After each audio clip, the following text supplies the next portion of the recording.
Welcome back, ladies and gentlemen, to another segment on the Field Report. As you guys know, I am joined by interview guest Purzaa. Purzaa, how you doing today? I'm pretty good. How about you? I am also joined by my co-host of the podcast, CJ Goder. How are you doing, man? I'm doing pretty good. Excited to be here for another round of our interviews. And you know what? We've kind of been saving any member of the R6 team for a little bit later. You know, they were on a burner all year long. And you know what? Entering playoffs time. What time like the present to sort of delve in, hear a little bit more about the team, the inner workings and whatnot. So, no, I'm definitely excited.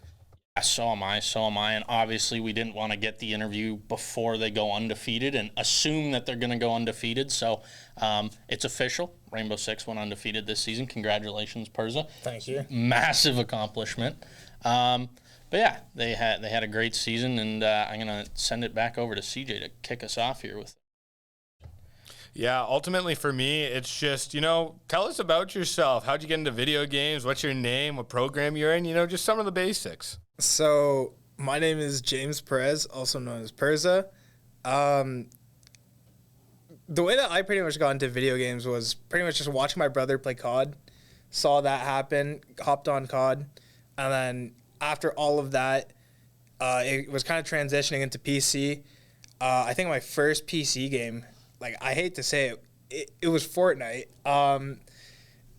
Relatively, it was fun. Went to a couple tournaments for that. Went to a LAN, and then I got into Siege from one of my buddies. And then throughout COVID, I started playing even more Siege, and then had the opportunity to play it here, and just decided to go for it. Yeah, and obviously undefeated season. Clearly, you're doing something right here. Siege, obviously, a good choice for you, and that we always talk about roles on a team. There's the glue guys, there's the IGLs, there's so many roles. There's the fraggers. What would you say that in Siege? What's your role? What's your job on the map? Well, so as for my role, I'm pretty much going to be your main anchor for the team. I'm pretty much just staying on site, making sure the site's being held. No one's just running through, and then of course we have our roamers, Brendo and Mason. We have Jack, who is kind of just roaming off site, but close enough so if he has to come back, he can. And Tucker is going to be our second anchor. He pretty much has the same thing as me, where we have to stay on site, but he's a little bit more more engaged into the battles. I'm more of just, if we could play off the round through just time, why not? No, absolutely. So you played Fortnite up through, COVID mainly, a little bit of comp action there. And now you're playing Rainbow. So when did that, when did you go, it's R6 time, this is my new focus? So, funny enough, it went from Fortnite into Siege, and then it went into Valorant. Really liked Valorant, but it wasn't a game that I could see myself playing all the way up till now. Really, Tucker was the original team captain of the R6 team, and he messaged me asking if I wanted to play. And pretty much after that, started playing, fell in love with the game again, and then even up till our second semester for first year, we picked up Brendo and pretty much just stuck with it. Yeah, and, I keep saying it. Obviously, the team works. Brendo is an amazing talent. So is Mason. And everybody on the team is an amazing talent. I'm going to stick on the topic of R6 here, but less on your career, more so in-game. This was my closing question last week to Ninelander. It's going to be one of my opening ones to you. Other than Black Ice, what is your favorite gun skin or character skin in the game? Black Ice, to me, is honestly not really the greatest. I personally don't really care about gun skins, if I got to be honest with you, in Siege. As for operator skins, there are some nice esports skins, but if I got to be honest with you, don't really have a favorite. I just pretty much run whatever. You have the emerald skins and everything like that. Those are nice, but really don't really care about skins. Well, here at the Fuel, we also have our jerseys. We have our frequent uniform and attire, and we've grown to get accustomed to Nightflash and his palm tree. So I figured, it's 30 degrees today. Purzaa, you got to slow roast in the room all day long. We found out that the AC will be turned on around May. Well, it's not May now, and that is not helpful. But I felt it was important to sort of rival Nightflash's Hawaiian shirt wearing and bring some power, some action of my own. So you know what, Purzaa, you may not have a preference for gun skins, but whose Hawaiian shirt are you feeling a little bit more on this fine Friday evening? I'm not gonna lie, I do really like Nightflash's like neon on black. But if we gotta stick with like Hawaiian shirts, CJ has to take the cake. Mainly like it's just a classic Hawaiian. This is like more of like a 80s Hawaiian. But like if you just think about a Hawaiian shirt, it's pretty much just CJ's. We were talking about it before we got in on air today. You know what I do? Like, I look at your shirt and I just see like Miami Vice CSI or something like that. Like you're looking like you're ready to bust some narcos. Like, yeah, man, that's I'm a fan. I'm a fan. I love it. Wait for the stash to come in too. I'm gonna be looking like Tom Selleck out here. Got the glasses on, prep and primed as well. Looks like I just walked off the first tee at Augusta National. Got my TaylorMade hat on. We're not talking about golf though. This is a Fuel podcast. We don't have a Fuel golf team, but no, yeah, I love the shirt personally. It's I call it my party shirt because whenever I go to a party, I wear this. But I figured, you know what, I'm gonna keep it consistent and wear this shirt every time I do the podcast. It's now instead of my party shirt, it is now my podcast shirt. So that's why I'm always in it. Well, you know what? If I'm going to go to one pre-podcast interview conversation, I got to jump to another one I was having with you, Purzaa, on the way down. And you know what? You guys won a championship last semester. You know what I mean? Which is huge. It's massive in and of its own right, and that's an accomplishment. And you know what? You lost some players, right? I do believe. We lost one player, and that was Apollo. I believe that's one player. Yeah, just Apollo pretty much. Okay, so you guys had to make like a little bit of an adjustment there, but it's just for me, you never know how well. I'm sure you guys had prior experience filling that last spot, so you had a good idea, but it's just slightly new team, slightly different synergies, maybe different roles coming in. But I'm going to ask a slightly different question anyways. What's it like with the potential now entering the playoffs, coming off an outrageously strong regular season, coming off a championship season? Like, there could be no more momentum than that. How do you guys feel entering into the playoffs? Honestly, we're looking to do the same. We're looking to pretty much go undefeated within the playoffs, win that championship, pretty much just have that momentum keep going. We've been working on a couple of things. We've been scrimming. We've been coming up with strats and all of that. So it's honestly going to be great. I think it's going to be one hell of a stream for pretty much everyone every week. Just know we're going to show up. We really want that trophy. We want to go back to back. And I did just want to mention Nightflash. I did call it. We were going to go undefeated. I know. Dude, I say it every week on the podcast. I say it every time I cast R6. He called it. Yeah, we weren't even in regular season yet. You called it in preseason after the Arcadia match. Because I was like, you guys just lost the match, blah, blah, blah. Like, how is this going to affect your focus in the regular season? Oh, if anything, it's just going to turn us up even more. We're going undefeated this season. I just sort of shrugged it off as like, oh, yeah, it's just overconfident. They're going to get smoked by Arcadia or whatever. And then this guy plays Arcadia, and you guys pumped him. Yeah. Not only that, we also didn't drop a single map, which is pretty much uncalled for in collegiate esports. Yeah, I 100% agree. Now, we talked about the championship. So obviously winning the championship, you punch your ticket to nationals, right? Yep. Now, nationals, what's the roster looking like? Because realistically, you have options now, especially if you win nationals this semester as well. You have options. So what do you think the roster is looking like for nationals? So the main roster in my head right now would be me, Brendo, Mason, Tucker, and then that fifth player. So I kind of want to go with two options here.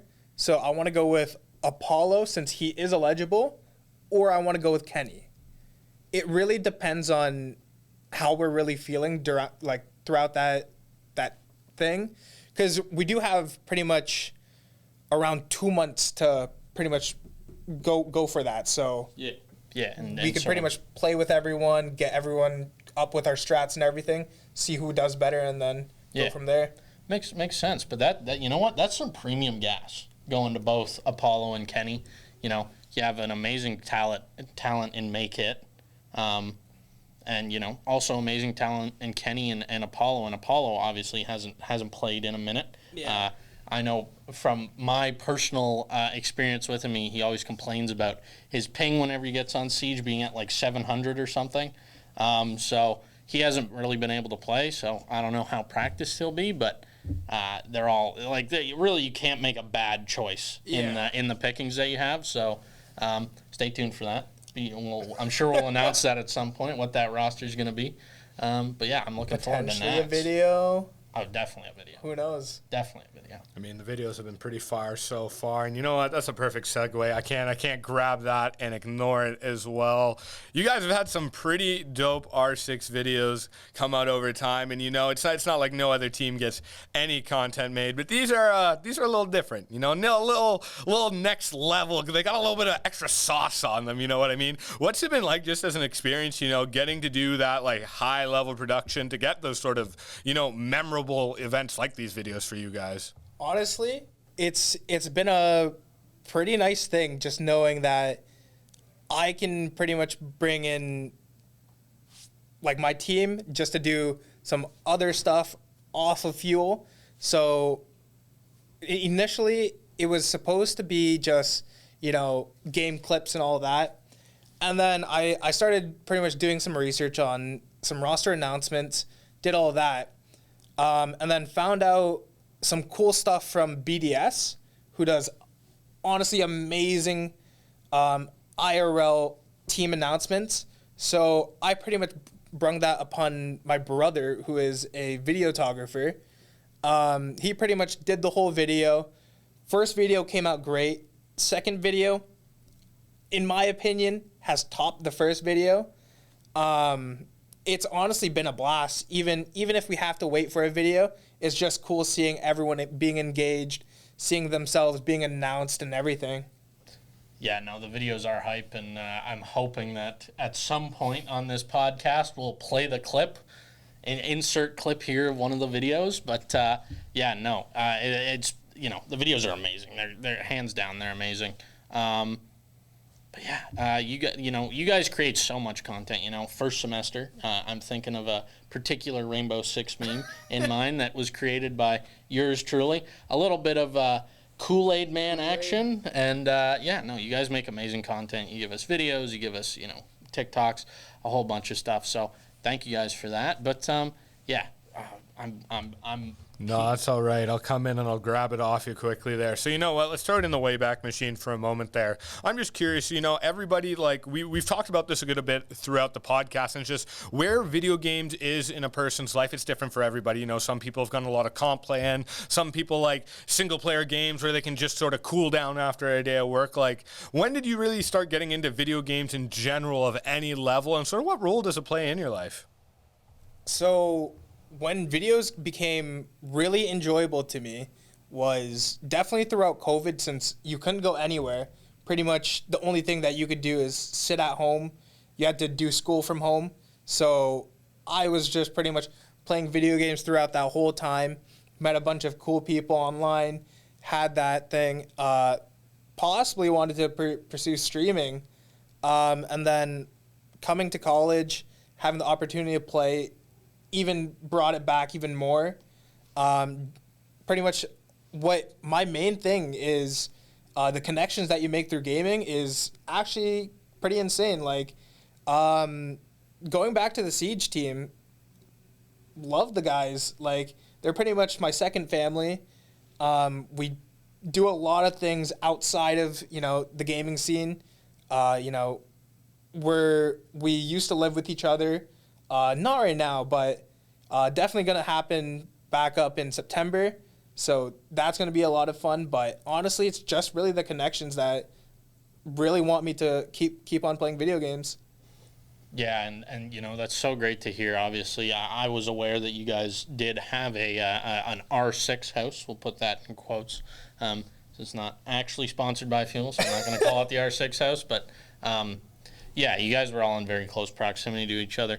So I guess my next question is, we touched on how you started gaming and sort of what role it plays in your life. I'm going to go in a similar direction in what is your favorite game. Doesn't have to be competitive, just favorite game overall. Favorite game for me, if I had one game to play for a long time, so if we're just going based off weekly, I really do like Siege. But memorable mention, Minecraft, whenever you get that like just you're burnt out of any video game, Like the month of and then just pure Minecraft. You're just like burnt out of your favorite game. You go onto Minecraft, start a server with all your friends. That gaming thing goes back, and then you're pretty much back on your favorite game again, pumped to play it, and then of course that dip again. You find another game, and then it just keeps rolling back to the same game. Yeah, you know what? It's a continuous cycle of different games, different things to try, new avenues. I love your mention of community earlier. We've referred to community talk so much on the podcast in general because, in general, esports is just a great place to meet new people, a diverse group of people. You can literally find anybody involved in esports in some sort of way, shape, or form. Well, we've talked about the past. We've talked about the upcoming present. Let's take a hop and a scooch and a look into the future here. Is there any upcoming sort of titles you're really excited to give a go gaming-wise? I haven't really heard much. I know Ubisoft just released their new game that's like, I don't know what it's called. I think it's like X Defiant or something. It's something like that. It's a new shooter game. Right now it's in closed beta. Just looking forward for that to open up, see how that goes. I have a feeling that it might be kind of like what happened to Splitgate, where it was a fun game, everyone was on it, and then pretty much just left, just because there's a lot more dominant games. But honestly, if I have to go for like one game that I'm really looking forward to, it would have to be CS2. Great pick. Personally, I'm looking forward to CS2 as well.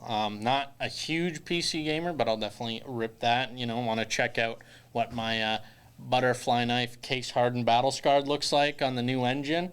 Hopefully it's pretty. I'm not too sure yet, but hopefully it's still there. Oh, it'll still be there. I'm not selling it unless you hit my line if you want to buy it. Hopefully the skins will transfer over. They do. It's been confirmed. They do.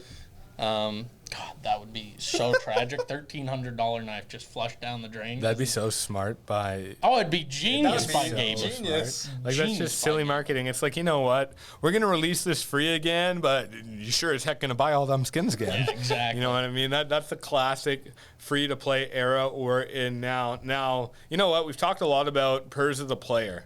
Let's talk about Purzaa the Fanshawe Fuel staff member. Because you know what? For those that don't go to the room, they might just know you as an R6 player, the captain of that team. You know what I mean? They might not know you have a desk shift. They might not know you're a part of the content team. What's that experience been like for you, being a player and a staff member? Nothing really goes through my head when it comes to that. In the end of the day, working at Fuel is definitely great. You get to meet, a bunch of cool people. Before, I haven't even talked to, CJ before. Pretty cool dude. Nightflash. Talk to him every here and there, but nothing too frequent ever since I've been like a staff member, been talking to everyone. It pretty much just engages me more into like our community, because not only people just walk into the Fuel room, pretty much grab a PC, grab an Xbox or a Switch, go and play. You get to talk to them for a bit before they sit down and play. You just get to meet pretty much a ton of people just playing video games. You get to, they ask you, what type of video games you play. And honestly, it's just great. No, I fully agree. Now, before I head towards wrapping things up, unless you have something itching to ask there, Nightflash. I mean, I'm pretty good. I was going to ask, you know what? I do have something to ask. Who, out in the fuel, right? And you know, no pressure here. You're looking at two fuel members in the face right now, so no pressure. But who is would you say is like the most impactful person in your life that you met through the fuel? Like whether it be friends, you know, you said the R6 team is your second family. So obviously it builds relationships, but what would you say is the strongest relationship that you built through the fuel? So, strongest relationship is a kind of weird one when it comes to like pretty much fuel. Since honestly, I love everyone. First like thing that comes to mind would definitely be our esports director Tyler, since he pretty much runs the whole thing. Secondly, it would probably have to be Apollo, having played a season with him. And then after that, of course, our assistant esports director, Angel Grime. You know, been pretty much a longtime friend now. It's been almost a year. She's on pretty much all of our Siege teams. Siege manager. She's been doing her thing over there. And then if I'm just going based off of everyone else except for pretty much like I guess you would call them managers. Honestly, the person that actually like I'm like down to just have a conversation is really gonna be the whole staff. Like I honestly don't think I haven't had any like bad conversations with anyone. Maybe like here and there if there's a conflict, but honestly, pretty much everyone's great. Loved what you guys are doing here with the fuel report. If I could, you know, stay here even longer, I would, but we do have to wrap up. We do. Anytime. So. Yeah, well, you know what? If I'm going to have a little outro toss sent to me, I'm going to take it. Thank you for joining us, Purzaa, for another interview on the Fuel Report. When we come back, you'll join me and Nightflash back for another segment right after this.